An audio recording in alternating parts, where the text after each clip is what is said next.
right, let's talk about some educational incentives that some of you may even be using right now.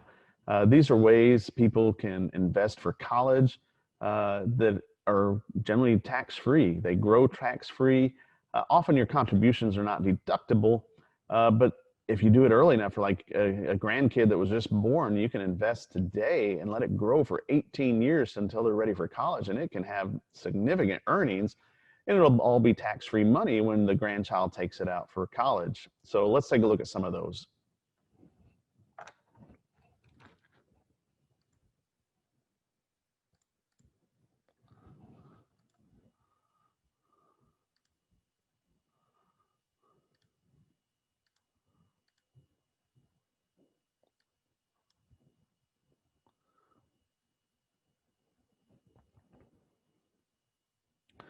So the first one we're going to look at is a qualified tuition program. These are often abbreviated as a 529 plan.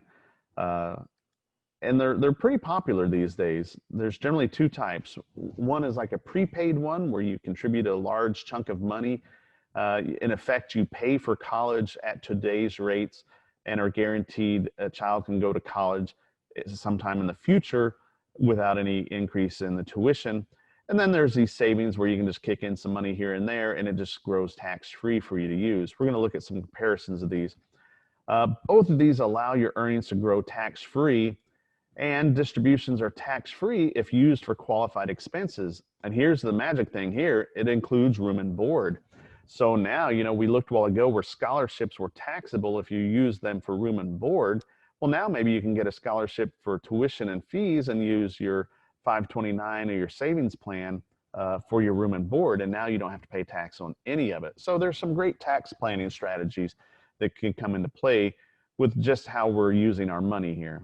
Any earnings not used for educational purposes is, of course, taxable and has a 10% penalty. Now, you can always get your basis back. We've talked about this several times. You can generally always get your basis back tax-free. And so your basis would be whatever you put into it. If you put in $50,000 for a prepaid plan, then you're going to be able to get $50,000 back tax-free. But any earnings on that $50,000, so let's say it's $55,000 and your child gets a full ride scholarship, so you no longer need the QTP. So you draw out the $55,000. Well, the $50,000 is your basis. It'll be tax-free, but the $5,000 of earnings is going to be taxable at your ordinary tax rate, and it's going to have a 10% penalty.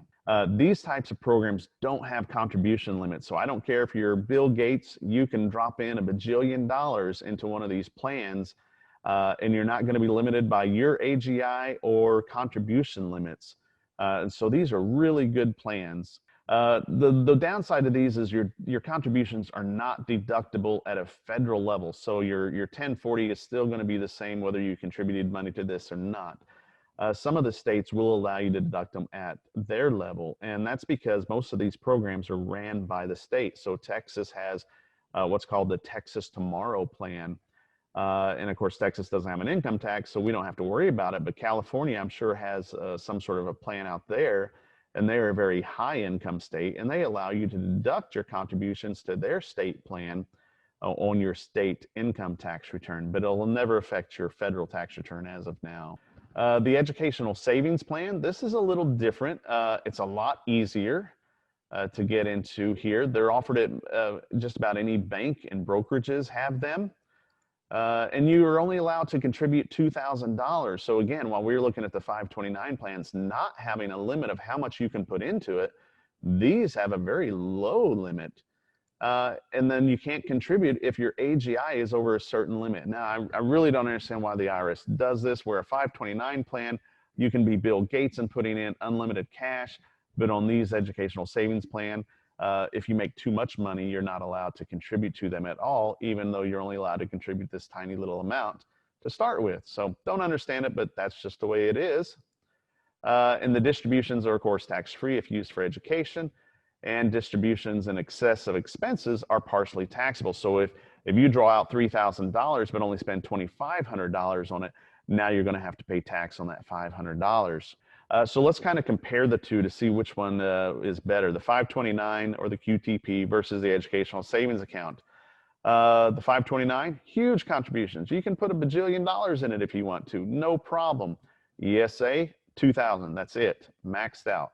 But again, this one is a little harder to get into because you got to go through a state program, and this one is available at your local bank. And one of the downsides to the 529 plans is they're often only available to that state or that school. So like I said, Texas has a Texas Tomorrow plan, which allows you to go to college at a Texas school. So if your kid now wants to go to school up in Nebraska, you may not be able to transfer that to Nebraska, and now you have a 529 plan that you're not going to use. Now, luckily, most states are doing reciprocal agreements where if your child does decide to go to Nebraska, you can often move your Texas Tomorrow plan to Nebraska, and that's because Texas will allow Nebraskans to move it to the much better schools here in Texas. And then the ESA, of course, that's available anywhere, and this works more like a checking account. You go in and you get some money out and you go pay your school with it. So the school doesn't care because they're getting paid. They don't care where you open this ESA up. You may have opened it up in New York and now you're in Iowa going to school. Doesn't matter. They're getting their cash, and so that's why these are a lot easier to use anywhere.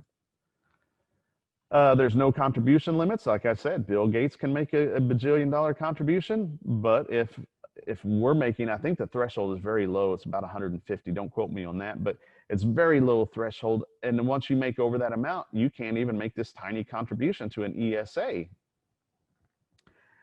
Here's a good one for financial aid. A 529 plan is not considered your student asset, so you don't have to consider it when applying for financial aid. But however, the ESA is considered to be owned by the student, even though grandma or grandpa opened it up for you years ago.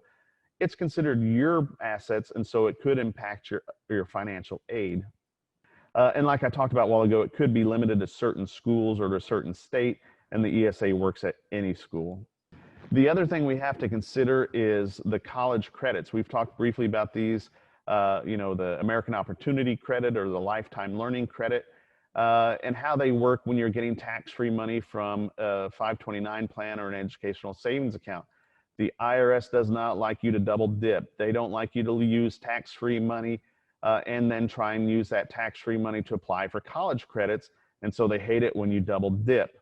And so generally, if you use if you got some form of tax break for the money that you're using to pay for college, you cannot use it in calculating your college credits. And that's the QTP and the ESAs. You cannot use that money in calculating educational credits. Unless you have costs in excess of your distribution. So if you take $5,000 out of one of those programs, you're not going to be able to use that $5,000 in consideration for the college credits, but maybe your college costs $2,500 for that year. Now you have a $2,500 excess, and that can absolutely be used in calculating your college credits. And so one of the other things is this does create some crazy tax planning, because maybe you want to include the tax-free money in your taxable income so you can use it for the college credits. You often have to just try to decide which way will result in the best result for your personal tax forms to decide whether or not you should use it as tax-free money or pay tax on it and get a bigger college credit.